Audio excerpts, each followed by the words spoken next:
So today we will be starting with Farm Bill, and what we have done is this type of activity we will continue. Today we will be discussing, because there is a huge controversies going on in Farm Bill. There is a very strong argument for Farm Bill, and there is very strong argument against Farm Bill. और आप देखेंगे there is a huge disruption in parliament also and in the street also. So ये on the street also, तो आपको ये बात समझना चाहिए कि ये जो issues हैं, ये issues केवल current affairs तक सीमित नहीं रह जाते हैं, ठीक है? So considering the fact, we have called Sukhda, and Sukhda will be introducing Farm Bill to us, and then followed by a discussion, and then I will be analyzing what exactly you has discussed. उसको एक conclude करेंगे हम लोग. चलिए, तो let us start, Sukhda, about the farm Yes, bills. sir. Okay, so farm bills are basically three bills which you can see on the screen. So the first one, the Farmers Produce Trade and Commerce Promotion and Facilitation Bill, is that the farmers are now allowed to sell their produce outside the markets of the Agricultural Produce Marketing Committees, which is also known as APMCs. So now, unlike earlier, the farmers will have the freedom to choose to whom their produce is going to be, to whom they will sell their produce.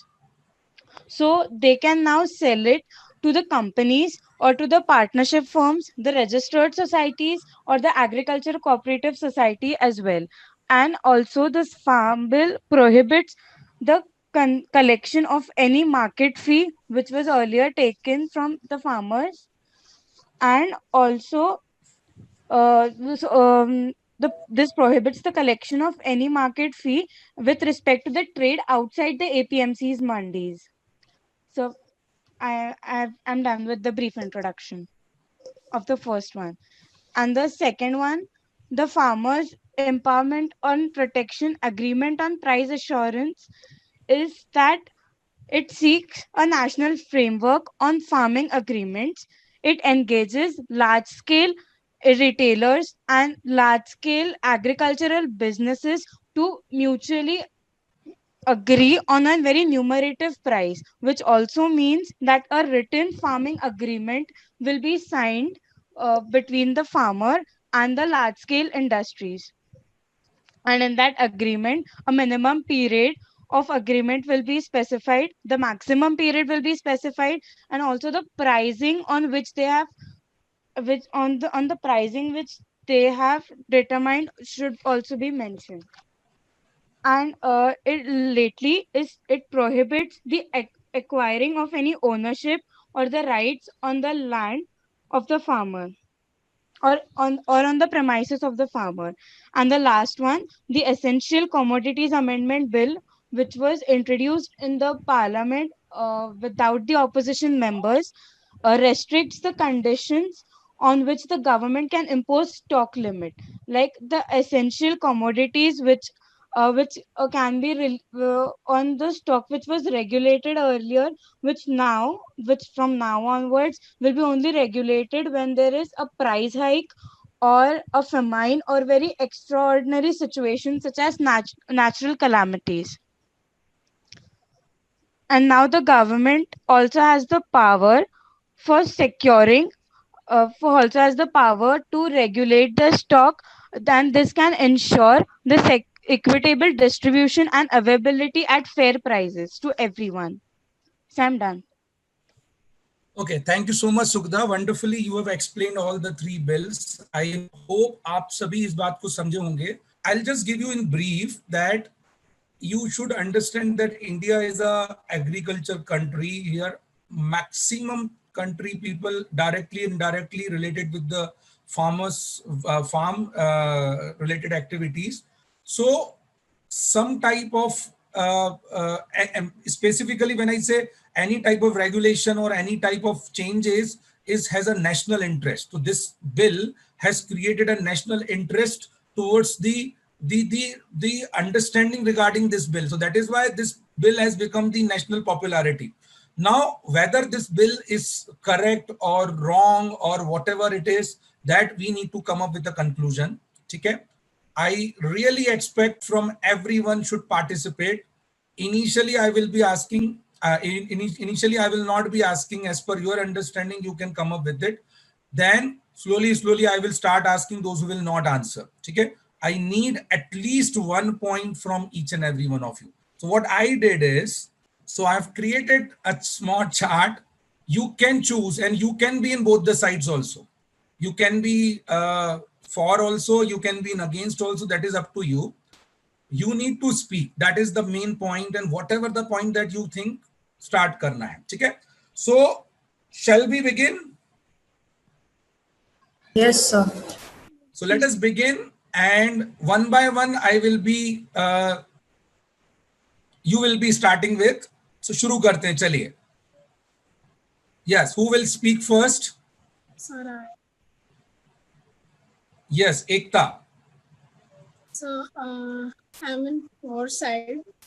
Sir ये जो farmer bill है जो भी आया है इसमें जो बीज के ब्रोकर्स जो रहेंगे लाइक फार्मर्स जैसे पहले अपना जो प्रोडक्शन है वो किसी और को देते थे उसके बाद फिर मार्केट में आता था तो इससे जो बिल आएगा इससे जो बीज के लोग हैं वो सब कैंसिल हो जाएंगे फार्मर्स को डायरेक्ट राइट मिलेगा कि वो अपना प्रोडक्ट जिसे चाहे उसे सेल कर सकते हैं और बीच के जो ब्रोकर्स है उन्हें मतलब जैसा पहले देना पड़ता था पैसे और फार्मर्स को रिटर्न में कम मिलते थे फार्मर्स को रिटर्न में जो पैसे कम मिलते थे वो अभी फार्मर्स को डायरेक्टली मार्केट में बेचने से मेन मार्केट में बेचने से ज्यादा पैसे मिलेंगे और प्रॉफिट होगा उनका ठीक है very good one important thing don't extend your point more than 20-30 seconds and give single point one at a time speak multiple time rather than speaking only once ठीक है so you can put multiple points so this is first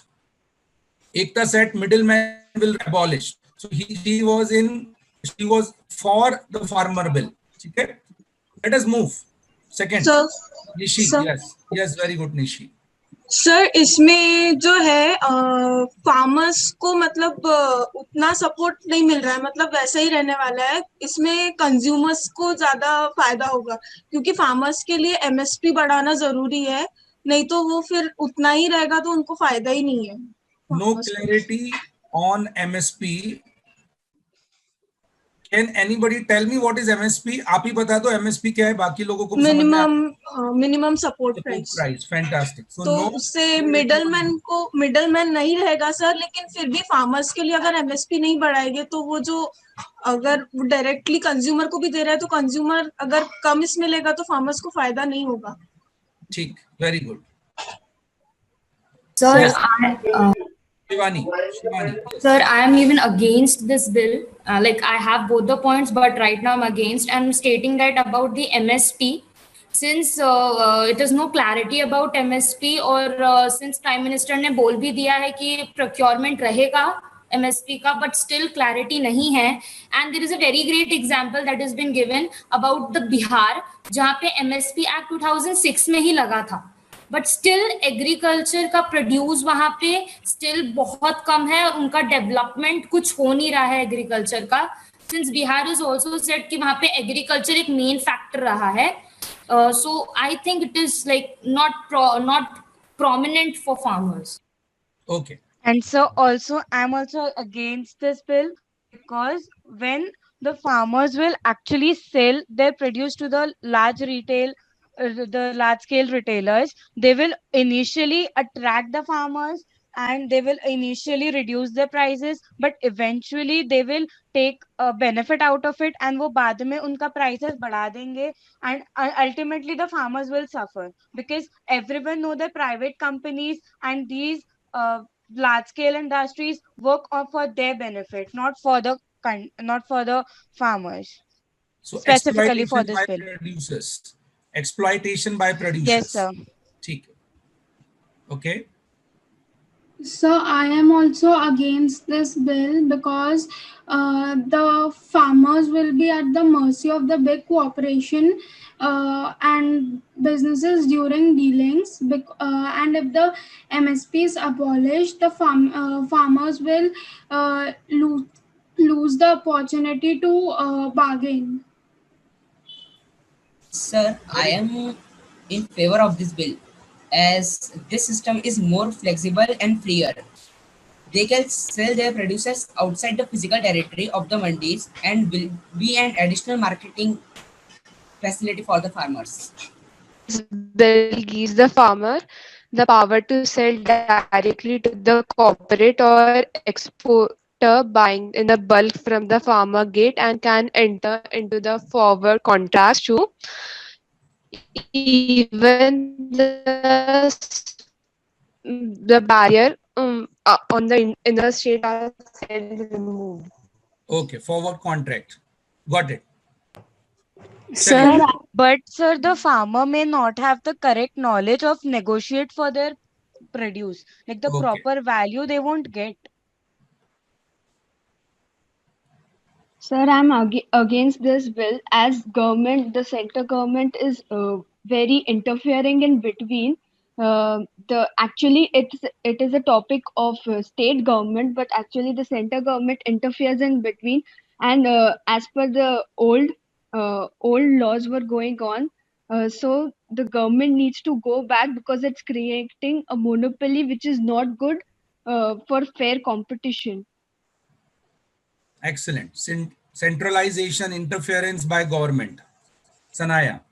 So there can be a positive point also regarding the essential commodities bill, which state that the removal of the essential commodities like cereals and pulses would definitely induce or increase the FDI, which will definitely attract the private. And it is also been said by the agricultural secretary that that there is a 65% growth in the application regarding the private sector in the agriculture produce. Okay, good. Shivani. Sir farmer produce trade and commerce उस वाले bill में जो farmers free है अपने intra state या inter state को जो distribution वाला है and this act provide state government for prohibit the state government for levying any market tax जो फार्मर्स को वो भी एक फार्मर्स के फायदे के लिए है एंड फार्मर्स एग्रीमेंट और प्राइस एश्योरेंस एंड फार्मर उसमें भी 3 लेवल डिस्प्यूट सेटलमेंट एक मैकेनिज्म जो है वो भी फार्मर्स के लिए अच्छी बात है और एसेंशियल कमोडिटीज में बस सर एक प्रॉब्लम ये है कि the central government control the production and supply distribution जो सेंट्रल गवर्नमेंट के हाथ में होगा तो फिर कहीं ना कहीं प्रॉब्लम हो सकती है sir. Cool. Sir, I'm for the bills because through the second bill, the farmers can enter into a contract with all the, all the big companies and everything. And because of that, the farmers with marginal area, which is 1 or 2 hectare, which is 80%, they can earn more money through these contracts and aggravations. Okay. Sir farm bill का सबसे ज्यादा पंजाब हरियाणा और उत्तर प्रदेश में है. मतलब किसान bill से किसानों को उससे बहुत ज्यादा फायदा होने वाला है और बिग फूड प्रोसेसिंग कंपनी के साथ किसान पार्टनरशिप भी कर सकते हैं अभी. तो ये बहुत बड़ा प्रॉफिट हो सकता है किसान को. Hello, sir. Yes, yes. Sir, I am for the bill. Ishan. हाँ ईशान बोलिए Ishan. Sir, I am for the bill because the government proposes to double farmer income by 2020. So then, Okay. 2022. So they knew something should be happened. So the profits will be that direct sell and no middleman. No middleman. Yes, sir. No middleman will be involved. Perfectly fine. Sir, Mm-hmm. I am also for the bill because अगर middle man नहीं रहेंगे तो sir जो farmers लोग हैं उनको जो भी मिडल्स मैन को पैसे देने पड़ते थे पहले दलाली जिसको अपन बोलते हैं तो सर वो देना नहीं पड़ेगा और उन लोगों के वो पैसे बचेंगे तो फार्मर लोगों का प्रॉफिट ही है इसमें. ठीक है. और सर मिडल में फार्मर्स कहीं पे भी अपना प्रोडक्ट सेल कर सकते हैं. लाइक एक्सपोर्ट इससे बढ़ेगा अपनी कंट्री का काफी. एक्सपोर्ट बढ़ेगा. Yes. Sir, I want to contradict what Ekta said because sometimes the export fails. So what will happen? What will the farmer bear the cost of the export fail? till now farmers are bearing if the exports fail. So it's both the side. If it is going good export, then it's farmers profit, but if not, then will the farmer bear the cost? Excellent, very good. And some majority of the farmers in our country, which is 70% of them, have only 1 or 2 hectares of land, which will not suffice for them to, bear all the costs of the failure of their produce. So, but एक second, export अगर करना है, just a second. I'll just write down. Although आप record भी हो रहा है, less amount of land. ठीक है. Yes, Ekta.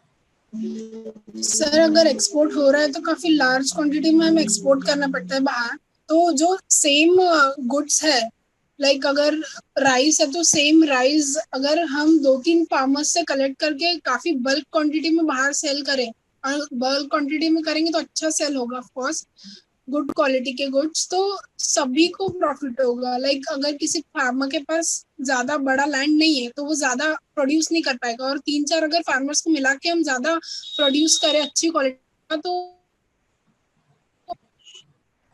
Sir, I'd like to contradict Ekta here because अब यहाँ पे middleman का question ही नहीं आ रहा. So who will make sure that all the farmers are coming together to create bulk quantities of produce? Sir अगर farm bill में अगर कोई किसान अगर अपना गेहूं अगर बेच रहा है तो वो 20 रुपए में बेचेगा, आगे चल के वो 30 रुपए में होगा, जब तक कि वो पैकेट फर्निश वगैरह होगा तो वो 35 से 60 किलो में हो जाएगा। मतलब वो किसान को तो बहुत ज्यादा लॉस में चले जाएगा ना, वो 20 में बेच रहा है, फिर आगे वाले 35 to 60 रुपीज में बेच रहा है। उन्हें कमिटीज तो बनानी पड़ेगी, if they want to gain profit, then उन्हें committees तो बनानी पड़ेगी खुद से। हाँ, so but who will take the responsibility to make these committees? या तो farmers take ना, like if they want to earn more profit, then they should take responsibility to make committees. मैंने यहाँ पे proper education नहीं मिल सकता है farmers को. How are they gonna make sure that they make a committee which will be able to work all of this? Okay, someone else should come up. According to the 2015 Shanta Kumar Committee food report, the committee was made for the food corporation में reform लाने के लिए. So according to that report, only 6% of the farmer get benefit from MSMEs.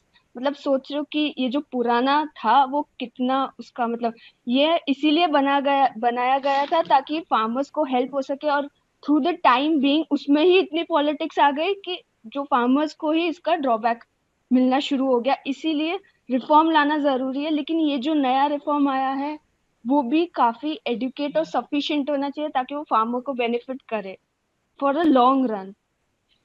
Very good sir, अगर MSP आ गया तो जो APMC का dependence है वो कम हो जाएगा।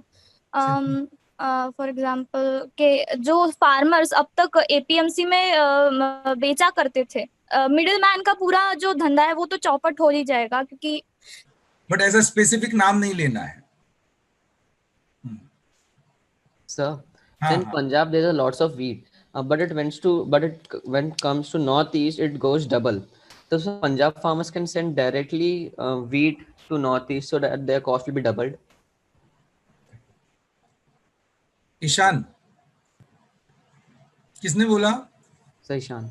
हाँ ईशान, ठीक है। So cost will be double. You were saying cost will be double? Profit will be double because you can sell. Punjab वाले लोग नॉर्थ ईस्ट में बेच सकते हैं। Perfect, right? Profit will increase.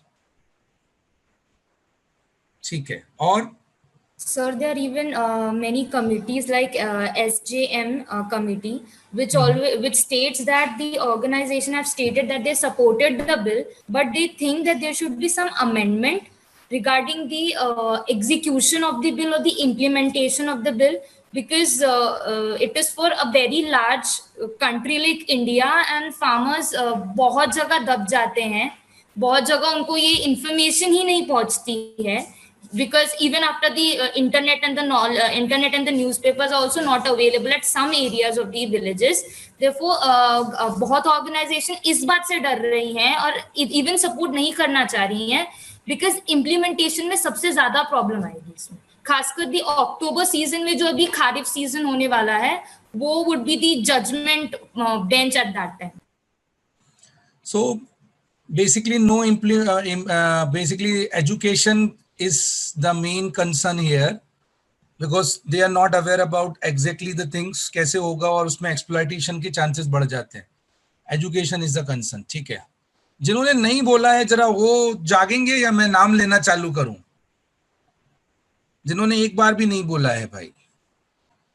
Siddhesh, Ekta, Nishi, Shivani, Sukhda, Saanvi, Udit, Gauri, Sanaya, Bhagyesh, Avanti, Riya and Ishan को छोड़ के जल्दी जल्दी बाकी लोग बोलो, नहीं तो मैं नाम लेना चालू कर रहा हूं. एटलीस्ट से something. Raj. Sir, I want to add something. Hello. Sir, in addition to farmers, state government said that particularly those in Punjab and Haryana fear that if private buyers starts purchasing directly from farmers, they will lose out on taxes that are charged at mandis. Okay.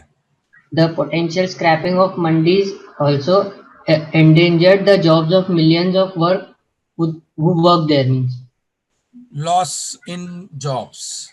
Yes. In mandis. Perfect. No sir, अगर mandis, PM Modi ने अपने भाषण में ये भी बोला था अगर मंडीज खुलेगी तो उनको नुकसान नहीं होगा किसानों को, उनकी मंडीज वैसी ही चलती रहेगी आगे भी. Okay. It's just not compulsory and they can sell their products at places other than mandis. Mandis are not completely shutting down. Right. शाश्वत. यस उदित, एक सेकंड. मैं तो ये सोच रहा हूँ कि मिडल मैन का क्या हो रहा होगा, मतलब इसमें आप सोच क्यों रहे हैं, आप बताइए. वो तो पूरा ही गया है ना, उसके लिए भी तो कुछ बनना चाहिए था. चलिए, नहीं इसीलिए तो डिस्कस कर रहे हैं बेटा. ऐसा क्या बोल रहे हैं अपन कि पूरा ही चला कैसे जाएगा कोई? डू यू रियली थिंक एकदम एबॉलिश हो जाएगा? नो सर, पर कुछ तो रहना चाहिए. नहीं, चलिए ठीक है. यस उदित. सर मेरे हिसाब से एपीएमसी सिस्टम जो था वो काफी गलत था, क्योंकि सर फार्मर को एक तरह से कंपल्शन हो जाता था किसी ट्रेडर के थ्रू जाने का. ओके. तो उससे उसको बहुत नुकसान हो सकता था. सर वी कैन इवन से कि जो अभी सेकंड बिल जो है फार्मर बिल का, उसमें बोला गया है कि जो स्मॉल और जो माइग्रेंट फार्मर्स होते हैं जिनका लैंड 5 हेक्टर से कम रहता है, वो डायरेक्ट सेल करें थ्रू ट्रेडर्स. बट जरूरी नहीं है ना कि कोई स्पॉन्सर डायरेक्टली जाके एक स्मॉल फार्मर से खरीदे. ट्रू. सर किसान बिल से किसानों को बहुत ज्यादा आजादी मिल जाएगी और किसान अपनी फसलें किसी को भी बेच सकते हैं और उससे वन नेशन और वन मार्केट भी ये लोग स्थापित कर सकते हैं आगे. मोदी जी कैसे भ्रमित करते हैं, देखा? One nation one market. चलिए ठीक है.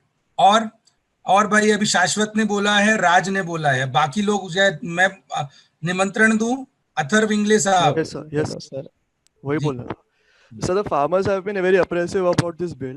They said that they are apprehensive about getting minimum support price for the product, and they are also concerned about the upper end of the agribusiness and big retailers in negotiation. Okay. Excuse me, sir. Yes. Sir I think so north Indian के जो farmers है, as we know Haryana and Punjab के वहाँ के agriculture काफी अच्छा चल रहा है as compared to south Indian side. तो वहाँ पे ज्यादा वो होगा, प्रॉफिट होगा उनको, जैसे कि पहले भी हो ही रहा था. तो रीजनल डिस्पैरिटीज होगी जैसे कि चली आ रही है इंडिया में. Regional disparity, very good. चलिए. और I want to continue from the first point I started with, that was the centralization of state government in agriculture sector. So I want to continue on that because this जो farmers को fund मिलता है वो state government से थोड़ा मिलता है और central government से थोड़ा मिलता है. So they have categorized states into poor and rich state. जैसे कि rich state में आते हैं महाराष्ट्र, कर्नाटका, तमिलनाडु वगैरह वगैरह. तो और बाकी जो है वो सारे poor states.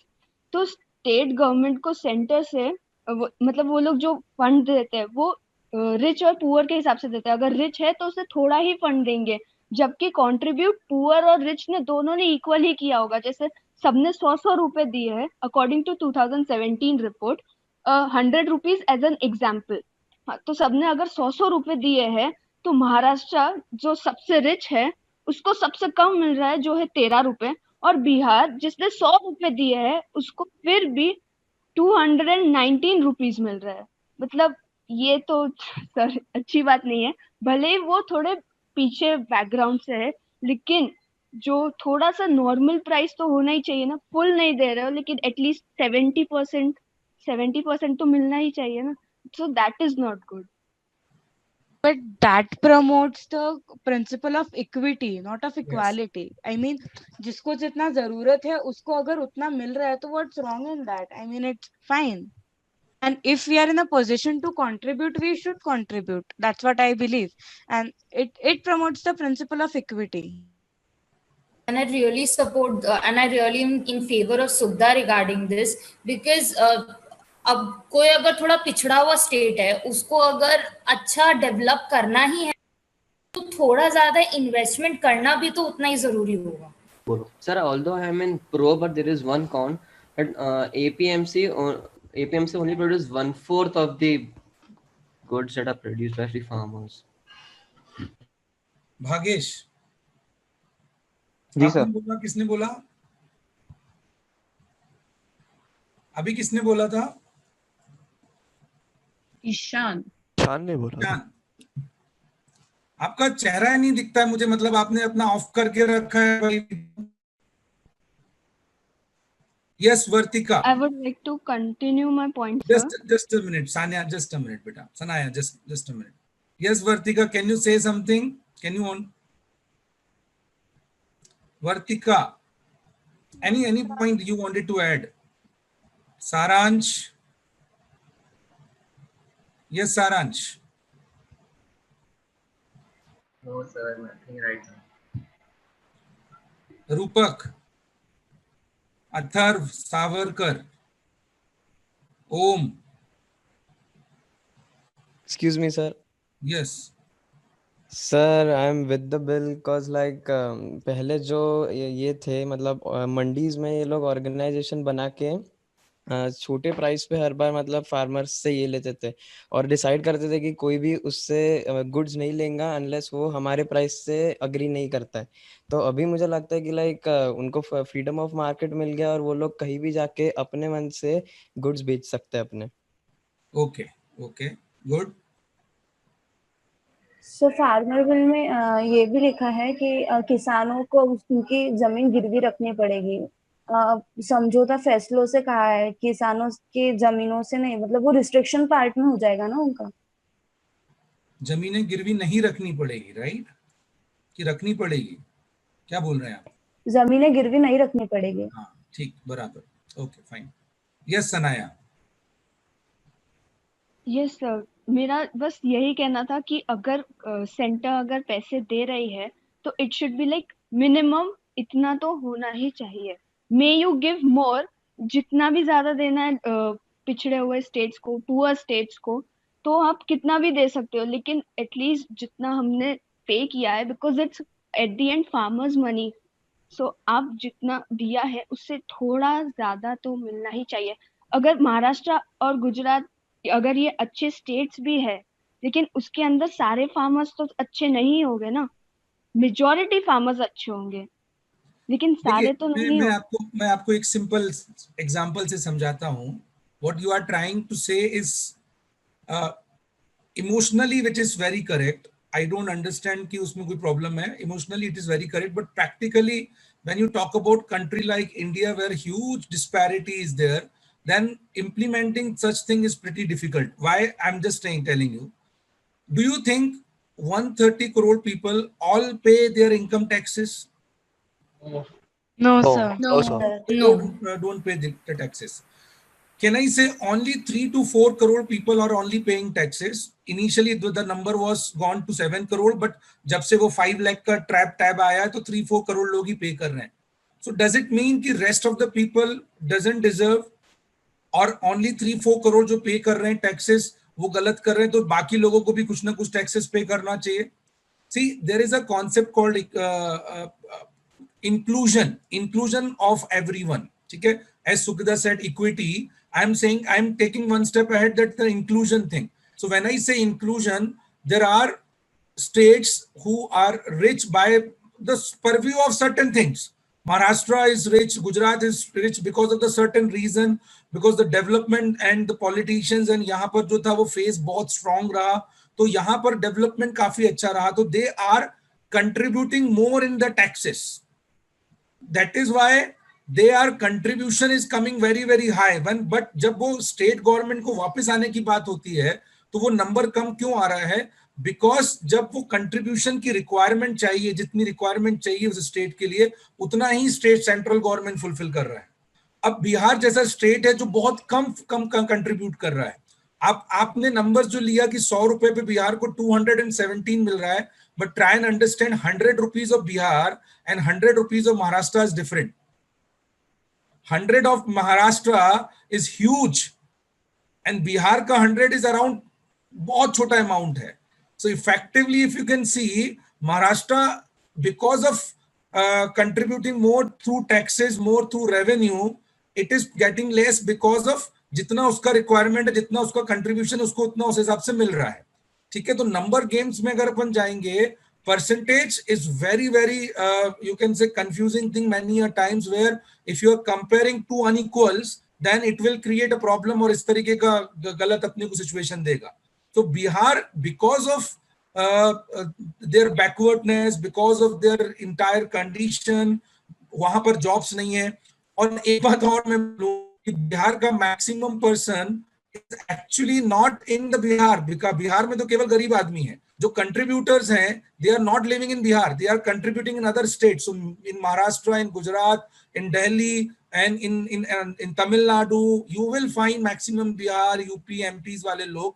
So problem with this कि Bihar, because of they don't have employment, they don't have industries, their entire structure is a bit different. So इस कारण से they are not contributing. तो अगर वो नहीं contribute कर रहे हैं तो we should leave them. उनको हम छोड़ नहीं सकते हैं. तो कहीं ना कहीं वो कंट्रीब्यूशन इन इक्विटी के कॉन्सेप्ट में आना चाहिए, इंक्लूजन के कॉन्सेप्ट में आना चाहिए. दैट इज व्हाई ये टाइप ऑफ एग्रीमेंट किया गया है. अब आप इसको नंबर्स में मत कंट्रीब्यूट, मतलब नंबर से मत कंपेयर करिए, अदरवाइज नंबर से कंपेयर करेंगे तो इतना बड़ा एक मिसमैच क्रिएट होगा कि 100 रुपए महाराष्ट्र दे रहा है तो 17 रुपए उसको मिल रहा है, और अगर 100 रुपए बिहार दे रहा है तो उसको 217 रुपए मिल रहा है. सो ये एक मिसमैच क्रिएट होगा. नहीं, नंबर ऑफ अमाउंट देखिए, पॉपुलेशन देखिए वहां की, वहां पे लोग कितने बिलो पॉवर्टी लाइन में वो देखिए. Maharashtra, we are lucky enough, maximum people are now uplifted, they are doing really good wonders. इसलिए यहाँ पर कंपैरेटिवली यहाँ जॉब्स हैं, यहाँ इंडस्ट्रीज हैं, यहाँ डेवलपमेंट है, इसलिए यहाँ दिक्कतें नहीं है. इसलिए वी आर कंट्रीब्यूटिंग मोर. और बिहार और सम सॉर्ट में मध्य प्रदेश हो गया, या कुछ और area like Jammu and Kashmir में एक बहुत बड़ा, आप समझते रहे इतने समय से कंट्रीब्यूशन, नॉर्थ ईस्ट के एरियाज हैं, वहां पर आपको मिलेगा कि कंट्रीब्यूशन उतना ज्यादा नहीं आता है, क्योंकि वहाँ जॉब्स नहीं है और वहां के लोग आपको कंट्रीब्यूट कर रहे हैं, वहां के लोग यहाँ आके कंट्रीब्यूट कर रहे हैं. तो इसलिए भी ये एक प्रकार का नेशनल इंटरेस्ट क्रिएट किया गया है. बट आई डू एग्री कि somehow those states who are not contributing should and must, I personally feel must, should come up with certain kind of activity कि वहां पे भी वो contribution बढ़ सके. जैसे अगर आप यूपी गवर्नमेंट देखेंगे, they are trying कि भाई आफ्टर लॉकडाउन कि वो जॉब्स मार्केट वहीं क्रिएट किया जा सके. So they are trying by their self कि भाई किसी भी तरीके से यूपी में जो माइग्रेंट क्राइसिस है वो वहां से इंप्रूव ना होके बाहर ना निकले. तो कहीं ना कहीं वो माइग्रेंट अगर वहां रुकेगा तो उसके लिए उसको जॉब चाहिए, जॉब आएगा तो इंडस्ट्रीज रहेगा तो कंट्रीब्यूशन बढ़ेगा. टैक्सेस में वो लोग भी ज्यादा कंट्रीब्यूट कर पाएंगे. अभी वो नहीं कर पा रहे हैं क्योंकि वहां पर इंडस्ट्रीज नहीं है. तो ये फ्यूचर में जाके जरूर होना चाहिए कि every state should develop and they will contribute. और इक्वालिटी वाला जो कॉन्सेप्ट आप जिस पे पॉइंट आउट कर रहे थे सनाया, उस पे बहुत हद तक धीरे वर्कआउट किया जाए. और इक्वालिटी तभी वर्क करेगा जब हम दो इक्वल्स को कंपेयर कर रहे हैं. ठीक है, अगर हम दो अनइक्वल्स को कंपेयर करेंगे वो इक्वालिटी कभी भी वर्क नहीं करता है. आप खुश हो सकते हो कि भैया हम पाकिस्तान से अच्छा डेवलप हो रहे हैं, but do you think Pakistan से हमको कंपेयर करना चाहिए? और आप दुखी हो बिल्कुल सकते नहीं हो सर। कि भाई हम चाइना से पीछे हैं, तो हमको क्या चाइना से पीछे होने पे दुखी होना चाहिए? भैया China is $12 trillion economy, India is $3 trillion economy. India should compare with themselves with similar economies, similar जिनका चीजें हमारे साथ कंपैरिजन में होती हैं. ठीक है? Anyone wanted to add anything regarding farm bill? That's it. I think it's a wonderful discussion. आप बोलिए, चलिए, किसी को बोलना है? Sir? Yes.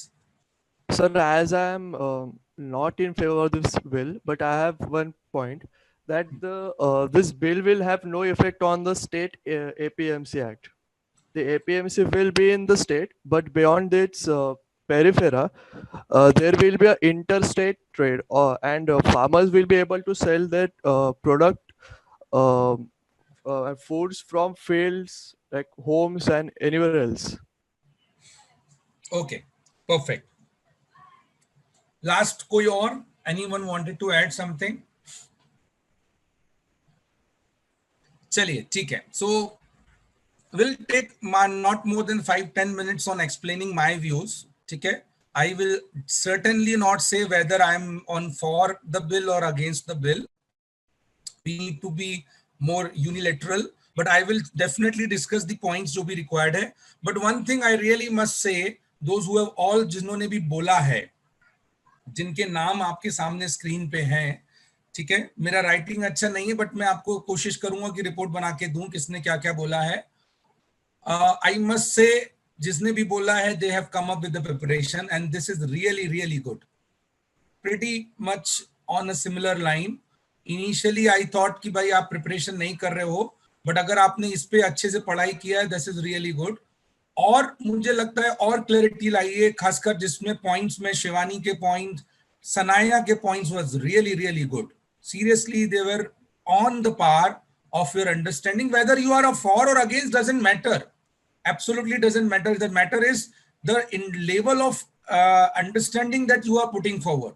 आप भले ही सबसे मतलब फेवरेबल चीज के अगेंस्ट में खड़े हो, बट आपने अगर अच्छे से पुट फॉरवर्ड किया तो वो फेवरेबल चीज अगेंस्ट दिखने लगती है. यही सिस्टम है आजकल. तो आपको अपने आप में ये कंपलसरी लाना है, ये चीज डिस्कशन करना है.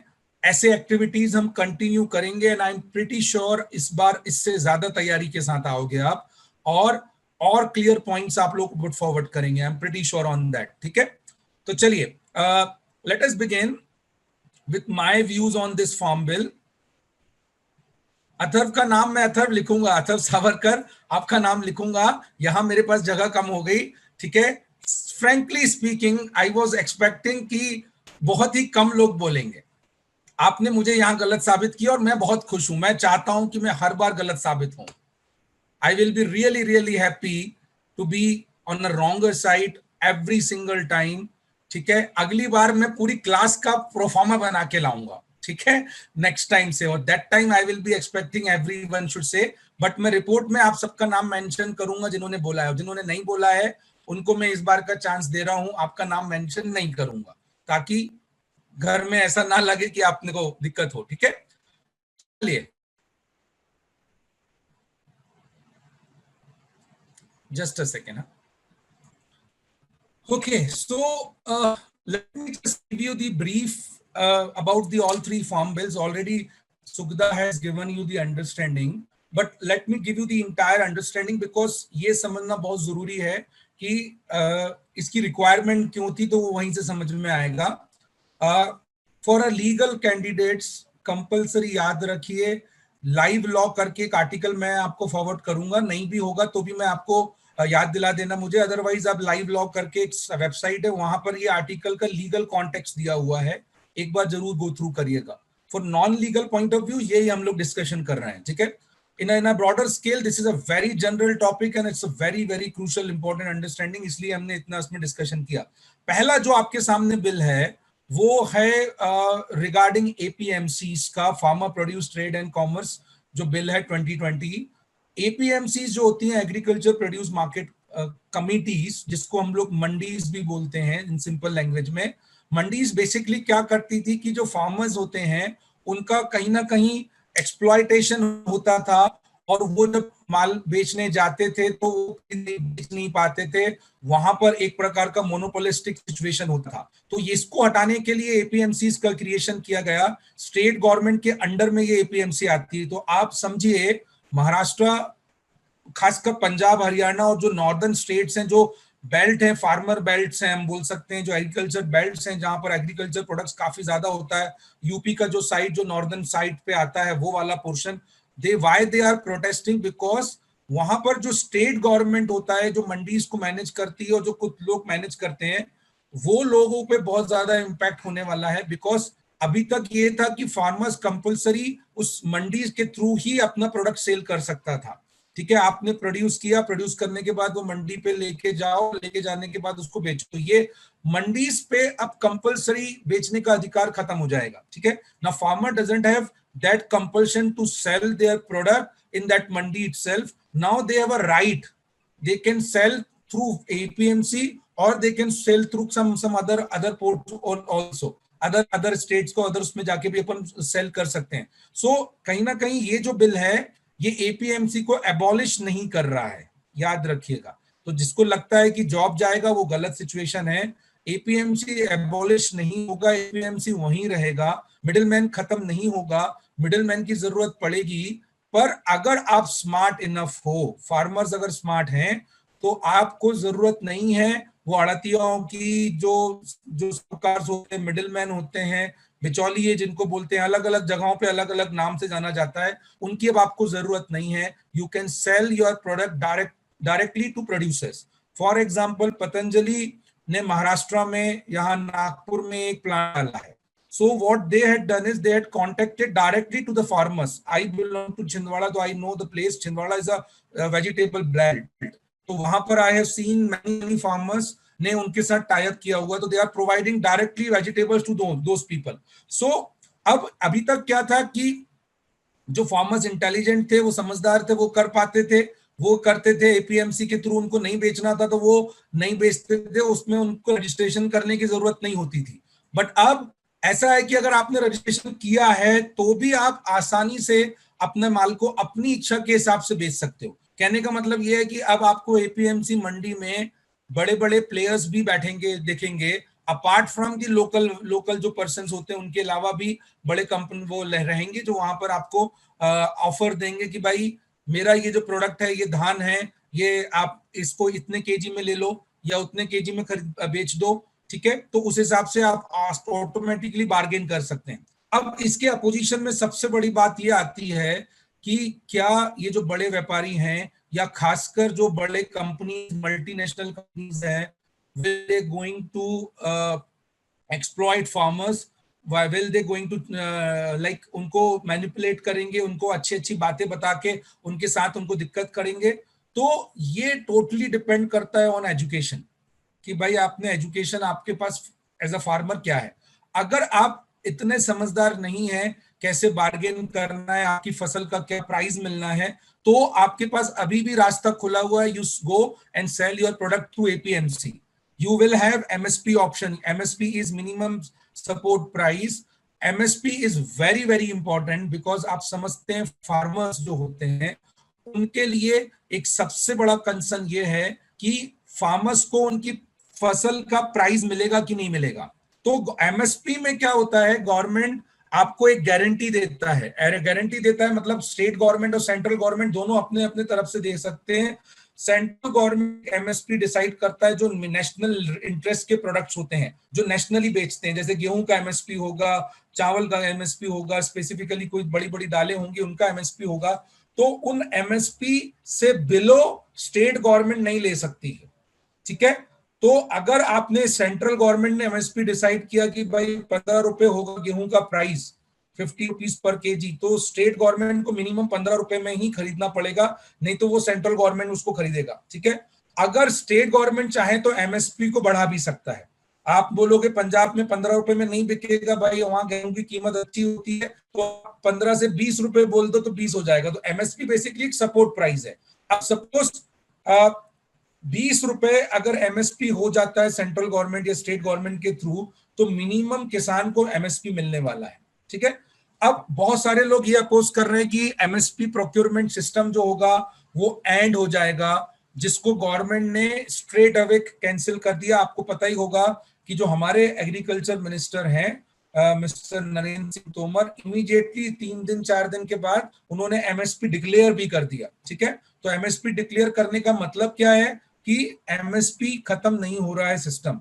एमएसपी खत्म होने का लॉस ये होता कि हो सकता था फार्मर्स को आने वाले समय पे वो प्राइस भी ना मिले जितना वो मिलता था। ठीक है, मतलब कहने का मतलब है कि वो एक वर्स्ट सिचुएशन ये हुई कि भाई उसने किसी के साथ एग्रीकल्चर किसी मंडी के साथ उसने समझौता भी नहीं किया, कोई मंडी में वो प्रोडक्ट लेके नहीं गया और अल्टीमेटली वो एमएसपी को मिल रहा है उसको, और कहीं ना कहीं जिसने उससे लेने की बात की थी वो भी प्रोडक्ट नहीं खरीद रहा है उससे। तो ऐसे में उसका डबल तरीके से नुकसान हो रहा है। ये इस तरीके की बात की जा रही है, जबकि प्रैक्टिकली अगर देखा जाए, अगर जो बड़ा प्लेयर जिसके साथ वो बेचने की बात कर रहा है, जो भी मल्टीनेशनल हो या कोई बड़ा फार्मर हो या कोई बड़ा प्रोड्यूसर हो, लेट्स से पतंजलि हो या आईटीसी हो, ये लोग मास लेवल में प्रोड्यूस खरीदते हैं। अगर वो नहीं भी खरीदते तो भी उनके पास ऑप्शन है, they can go and sell their product to mandis, और उसमें भी उनको मिनिमम एमएसपी मिलना ही मिलना है। इन शॉर्ट, जो बात कही जा रही है इस बिल में, जैसे maximum of you are saying, I completely agree on that point, that still very early stage to say that whether the implementation is proper or not. तो मैं भी उस बात को एग्री करता हूं कि implementation is pretty difficult, और कितना अच्छे से एग्जीक्यूट होगा वो आने वाले समय पे पता चलेगा। We have only 1 week, अभी एक ही हफ्ता हुआ है, वो मतलब 1 हफ्ता भी नहीं हुआ है वो बिल को आए हुए, तो अभी बहुत जल्दी अर्ली स्टेज है, but we are just analysing. तो after this analysis what we can say कि अगर फार्मर्स के पास ऑप्शन है तो वो अपने ऑप्शंस को इंक्रेज करना ही चाहिए। आप खुद सोचिए, अगर आपको अच्छा जॉब करना है और आपको अगर नागपुर में जॉब मिल रहा है तो आप नागपुर में करना चाहेंगे, बट अगर आपको अच्छा जॉब मुंबई में मिल रहा है, ज्यादा पैसों में मिल रहा है, तो आप डेफिनेटली मुंबई में जाना चाहेंगे। और उससे अच्छा जॉब अगर आपको न्यूयॉर्क में मिल रहा है तो आप न्यूयॉर्क में भी जाना पसंद करेंगे या नहीं करेंगे? This is what the problem best thing. पर आप समझदार हैं, एजुकेटेड है, हमारे लिए अभी क्वेश्चन मार्क क्या है कि फार्मर्स इतने एजुकेटेड हैं कि नहीं। तो गवर्नमेंट यही बताना चाह रहा है कि अगर आप एजुकेटेड नहीं हो, आपको समझ नहीं है, जैसे सुखदा ने, सनाया ने बोला कि भाई बहुत छोटा फार्म है, 1 हेक्टेयर 2 हेक्टेयर से कम, मैक्सिमम फार्मर्स के पास कितनी जमीनें हैं, 1-2 हेक्टेयर है, छोटे छोटे किसान से, और इनकी संख्या सबसे ज्यादा है और उन्हीं का प्रॉब्लम है। तो ऐसे किसानों को उनका नॉलेज नहीं है, उनके एग्री इतना समझ नहीं है, तो ऐसी सिचुएशन में भाई आप मंडी में जाके बेचो, आप अपना एमएसपी पे बेचो, कोई प्रॉब्लम नहीं है। आपको एमएसपी पे बेचना है, उसमें कोई इशू नहीं होने वाला है। ठीक है, तो फर्स्ट ऑफ ऑल ये जो फॉल्स नरेटिव क्रिएट किया गया कि एपीएमसी चला जाएगा, वो गलत है, एमएसपी चला जाएगा, वो भी गलत है। पहला बिल, सबसे बड़ा प्रॉब्लम पहले बिल पे ही है। आपने समझा होगा कि फर्स्ट बिल ही सबसे बड़ा प्रॉब्लम है, उसी में सबसे बड़ा कंसर्न है, और उसके बाद थोड़ा प्रॉब्लम सेकंड में है। थर्ड में तो उतना प्रॉब्लम है भी नहीं, हालांकि थर्ड में तो अपोजिशन खड़ा भी नहीं हुआ, वो भी एक बड़ा सरप्राइजिंग बात है, बट पहले 2 बिल ही मेन डिस्प्यूट का कंसर्न रहे हैं। ठीक है, तो अभी की कंडीशन देखते हुए गवर्नमेंट के क्लियरेंस के हिसाब से पहले बिल में मुझे बहुत बड़ी कोई ऐसी आपत्ति नहीं दिखती है। एग्जीक्यूशन अभी कंफर्म नहीं कह सकता हूं, एग्जीक्यूशन विल टेक टाइम, कितना एग्जीक्यूट होता है। और वाकई में जैसे 2022 75 ईयर्स ऑफ आवर इंडिपेंडेंस का जो ईयर रहेगा, तब तक एग्रीकल्चर मतलब फार्मर्स की इनकम डबल होती है कि नहीं होती है, ये अभी हमको देखना बाकी है, वो अपन देखेंगे इससे होता है कि नहीं होता, दैट वी विल सी। ठीक है, सो पहला बिल इसके बारे में था। एपीएमसी समझ आया आपको, एमएसपी समझ में आया, दोनों के मैंने कॉन्टेक्स्ट समझा दिए। ऑन अ ब्रॉडर स्केल मैंने ये भी बता दिया कि भाई क्या है, एग्जीक्यूट होने में टाइम है, if you are not educated still you go with your, जो भी आपका दलाल है उसको बेचो, दलाल बेचेगा, आप कमीशन दे दो, उससे अच्छा है कि एजुकेटेड हो। अब गवर्नमेंट पैरेलल क्या कर रहा है, देखो आप एक बात ये भी समझिए, एजुकेशन की हम लोग लगातार बात करते हैं, डू यू रियली थिंक आज एक रेवोल्यूशनरी वर्ल्ड है, हम लोग 4th रेवोल्यूशन पे रह रहे हैं, जहां पर हर किसी के हाथ में फोन है, मोबाइल फोन है।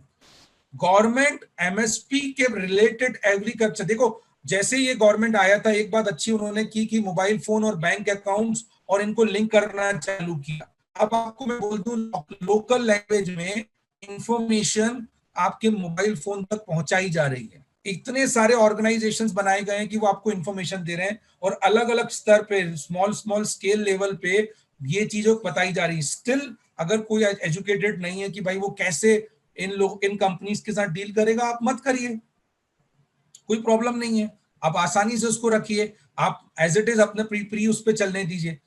प्रॉब्लम कहाँ होती, जो इतने रियॉट्स हो रहे हैं, इतने दंगे हो रहे हैं, ये मुझे गलत क्यों लग रहा है कहीं ना कहीं, प्रॉब्लम तब होती जब एक्चुअली एपीएमसी एबॉलिश कर दिया जाता, एमएसपी एबॉलिश कर दिया जाता, ठीक है। प्रॉब्लम ज्यादा किसको हो रही है, जिनका बिजनेस कम हो जाएगा। बट अभी भी मुझे ऐसा लगता है कि जो मिडिल मैन है वो खत्म नहीं हो सकते हैं, आपको लगेगा ही लगेगा। You still need those people who can actually give you representation. आपको लगता है देश की 50-60 करोड़ तक लोगों तक कुछ हजार लोग पहुंच पाएंगे, तो भाई वो जो वहां के लोकल रिप्रेजेंटेटिव है वो ही करने वाले हैं। एक प्रकार का ये फ्रीडम एग्रीकल्चर का मिल रहा है कि भाई मैं एज अ फार्मर, ये मेरा अधिकार है कि मैं अपनी फसल, मैं महाराष्ट्र में नागपुर में पैदा कर रहा हूं तो मैं अपनी फसल एमपी में बेचूं, गुजरात में बेचूं, दिल्ली में बेचूं या फॉरेन में जाके उसको कहीं पे भी जाके बेचूं, ये मेरा अधिकार है, मेरे को डिसाइड करना है। तो why the local authorities are deciding, ये एक प्रकार का फ्रीडम ऑफ अंडरस्टैंडिंग मिलता है। बट मुझे इतना ही प्रॉब्लम लगता है कि वेदर फार्मर्स विल अंडरस्टैंड और नॉट। तो for that I have already told कि भाई इसमें आपके पास चॉइस है, you decide, you think whether you wanted to take this route or that route, that you need to decide. Contract farming is really need of an hour. खासकर आप विदर्भा वाले हो, tell me what is the biggest problem that Vidarbha is facing farmers related, क्या सबसे बड़ा problem है मुझे बताइए। Why so much suicides, so painful, really painful. Vidarbha unfortunately number 1 है फार्मर सुसाइड्स पे पूरे कंट्री में, और this is not for first year, this is for tens of years. हर साल सबसे ज्यादा फार्मर सुसाइड हमारे विदर्भा रीजन में होते हैं। पूरे इंटायर कंट्रीज को अगर डिफरेंट रीजन में बांटू मैं तो why? I think sir money issue. What money issue? किस टाइप का मनी? तो इशू बेटा वो तो पैसे लेते हैं और वो लोग फसल नहीं कर पाते हैं, इसलिए चुका पाने के कारण उनको प्रॉब्लम होती है। वो तो पैसे नहीं दे पा रहे हैं इसलिए सुसाइड कर रहे हैं। बट मेन प्रॉब्लम क्या है? Yes, crop failure. और यहाँ पे रिवर्स भी नहीं है एक्चुअली विदर्भ साइड में ज्यादा, तो that's the reason they are station. Rivers का जगह आप बोलो पानी का स्केर्सिटी है, वाटर स्केर्सिटी है, यहाँ कॉन्ट्रैक्ट फार्मिंग आपका रोल प्ले करता है important. Why? Let me just try and understand, tell you the understanding.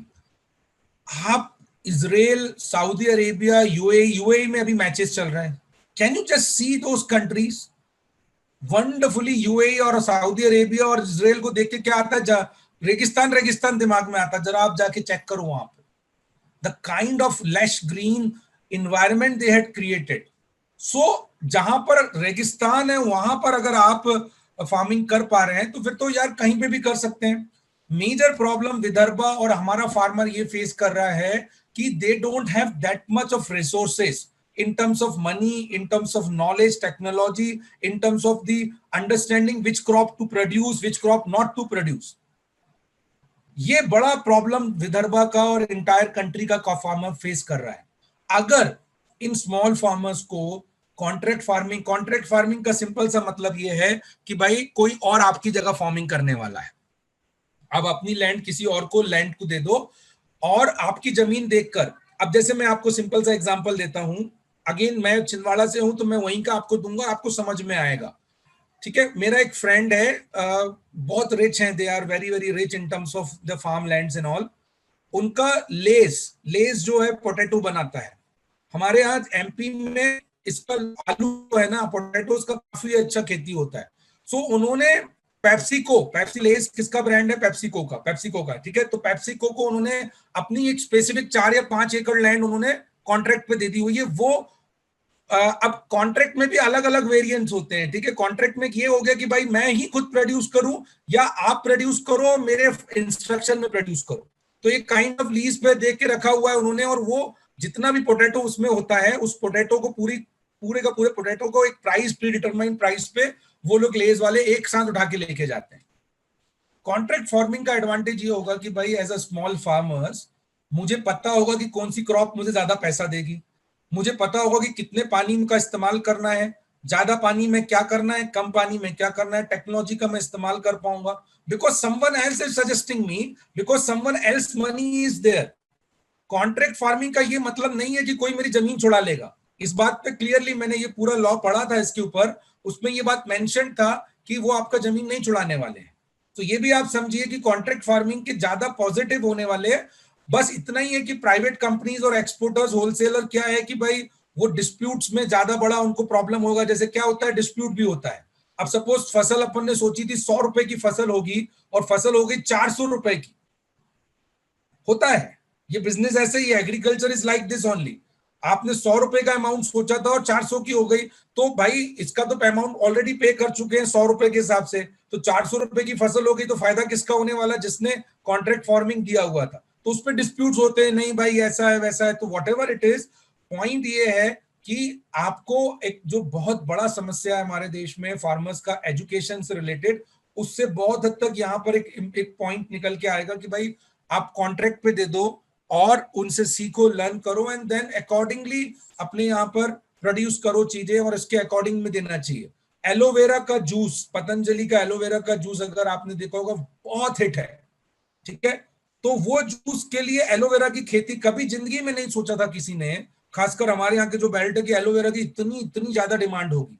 आज एलोवेरा की कॉन्ट्रैक्ट फार्मिंग करवाता है पतंजलि और उसके लिए कितने सारे फार्मर्स को उन्होंने जोड़ रखा हुआ। तो ये एक बहुत बड़ा एडवांटेज है। एलोवेरा इस बहुत बड़ा क्रॉप है, अच्छा रिच क्रॉप है, तो वो क्रॉप को आपको कन्वर्ट होना। हमारे यहाँ का फार्मर्स जो है ना वो कैश क्रॉप में नहीं डील करता है। कैश क्रॉप कौन कौन से होते हैं वैसे, विच ऑल कैश क्रॉप्स? तो जो ट्राइबल पीपल होते हैं वो मतलब क्रॉप उनका उगा, नॉट ओनली ट्राइबल पीपल, जो क्रैश क्रॉप्स होते हैं वो कैश क्रॉप बोल रहा हूँ बेटा मैं, कैश नगदी वाली फसल, cash crop. Sugarcane, cotton, these are the cash crops. हमारे यहाँ के ज्यादातर फार्मर्स कैश क्रॉप पे जाते हैं। इंडिको, टबैको। कैश क्रॉप पे नहीं जाने का पर्पस क्या है मालूम है आपको? खरीदेगा कौन, कैसे खरीदेगा? हमारे यहाँ ज्यादातर फार्मिंग काय पे होती है? फूड ग्रेन्स के ऊपर। ये बहुत अनफॉर्चुनेट है। तो कहीं ना कहीं कॉन्ट्रैक्ट फार्मिंग आएगी, आप सिमिलर जमीन पे अलग अलग मल्टीपल रोल करके ये चीज कर पाएंगे। बट अभी भी इस पर्टिकुलर कॉन्ट्रैक्ट एग्रीमेंट में कुछ क्लैरिटी बाकी है। मुझे ऐसा लगता है कि इसमें गवर्नमेंट को क्लैरिटी देना चाहिए। पहले वाले में उन्होंने क्लैरिटी दे दी, एपीएमसी एबॉलिश नहीं होगा, दूसरा वाला एमएसपी बढ़ा दिया।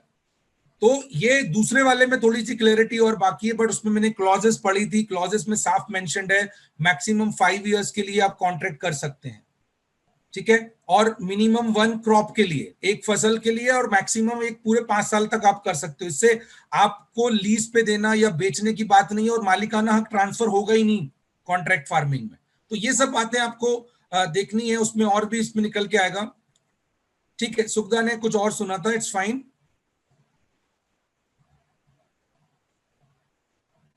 अथर्व का कहना है कि विदर्भा वाले फार्मर्स क्यों विदर्भा फार्मर्स इफ रिसोर्सेज इतने कम है तो कॉन्ट्रैक्ट फार्मिंग क्यों करेगा? अरे भाई रिसोर्सेज कम नहीं है, रिसोर्सेज को प्रॉपर्ली यूटिलाइज नहीं किया गया है। हमारे यहाँ पे पानी नहीं होता क्या अपने यहाँ?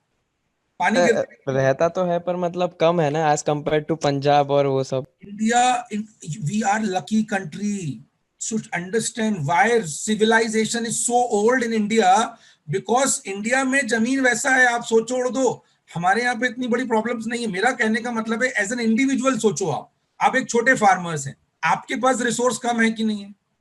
एज एन इंडिविजुअल आप छोटे फार्मर्स हैं तो आपके लिए रिसोर्स कम है। बट अगर मैं एक बड़ा कंपनी हूं, रामदेव बाबा हूं मैं, पतंजलि, आईटीसी हूं, आईटीसी समझ रहे, आज world one of the largest FMCG company हो गया, HUL, ह्यूज।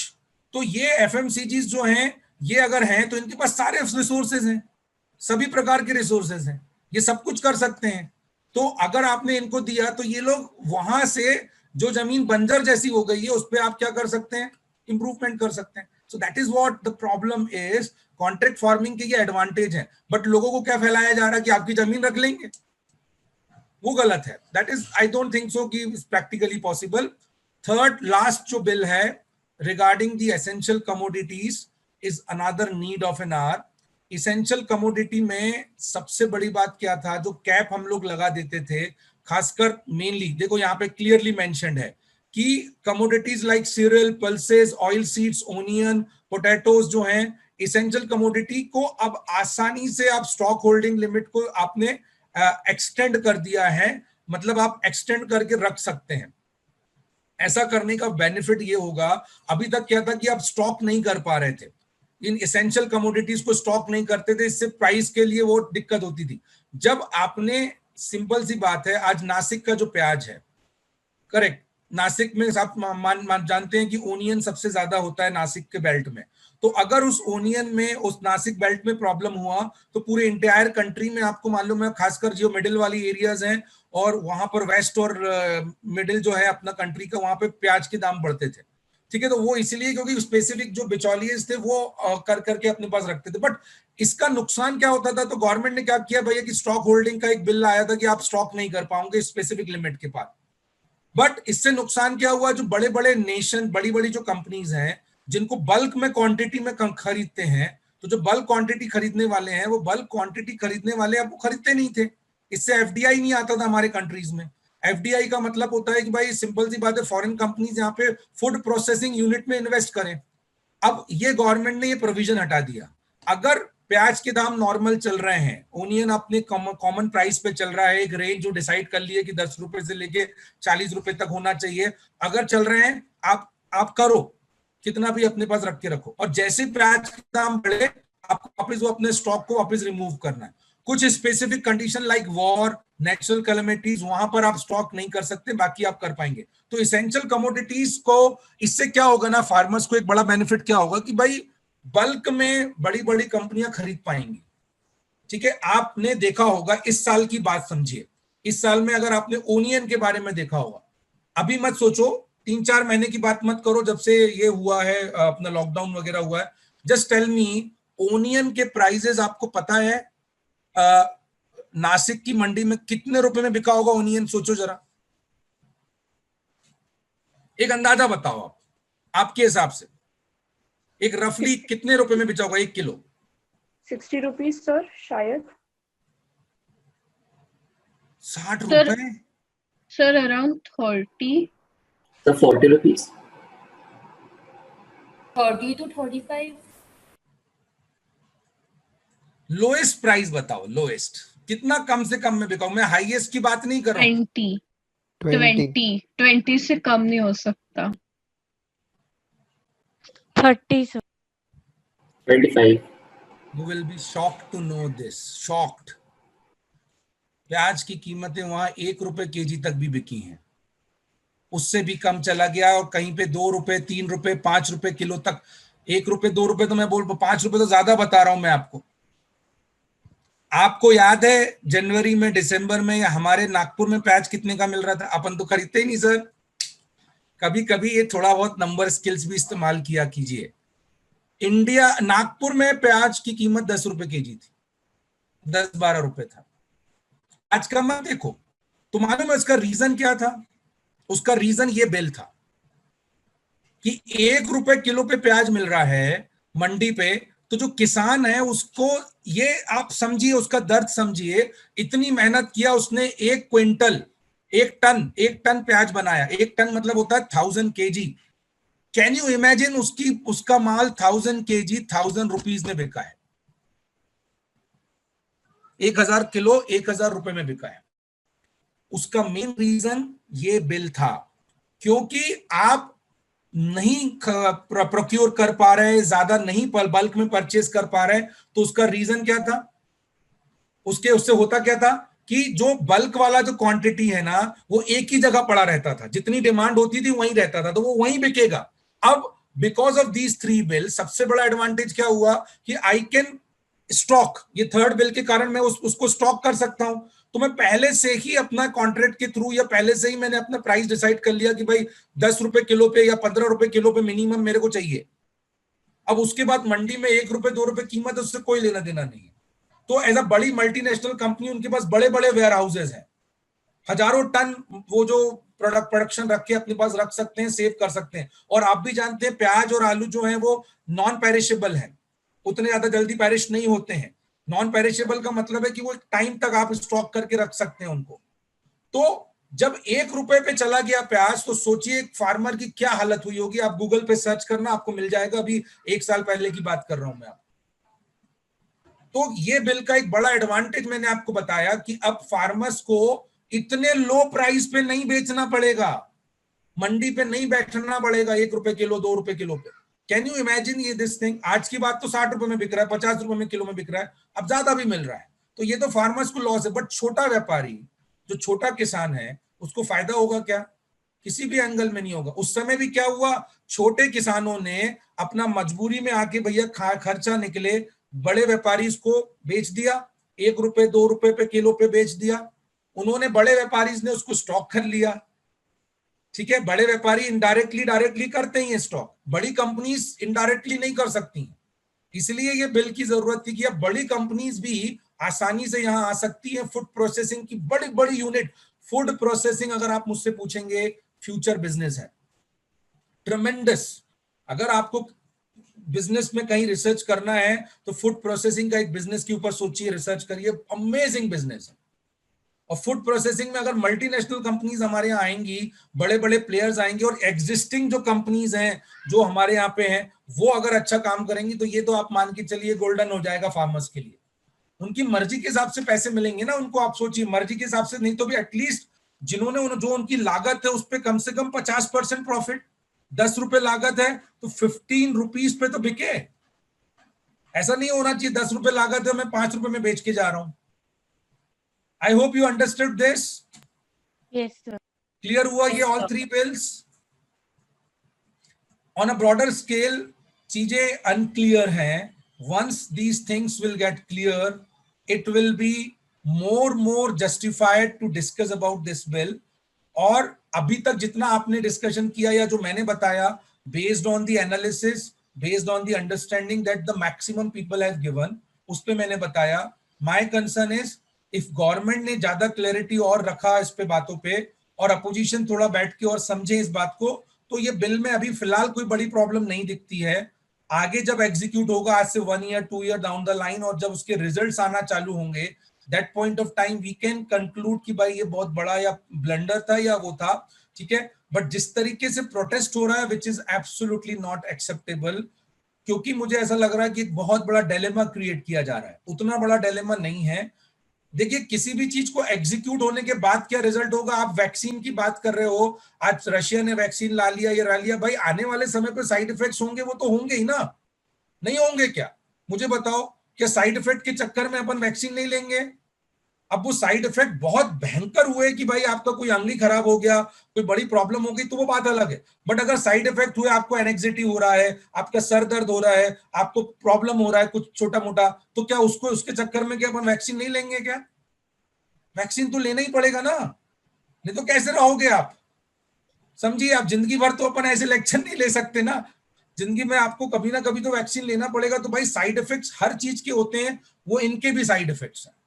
बट वो साइड इफेक्ट्स वो ध्यान रखना है, बड़े हैं या छोटे हैं, वो तो आने वाले समय पे ही पता चलेगा भाई। ठीक है, आई थिंक गवर्नमेंट का ये जो ट्राई है, इसको अप्रिशिएट करना चाहिए, बट क्लियरिटी और उसमें होनी चाहिए, मुझे को ऐसा लगता है इसके लिए। ठीक है,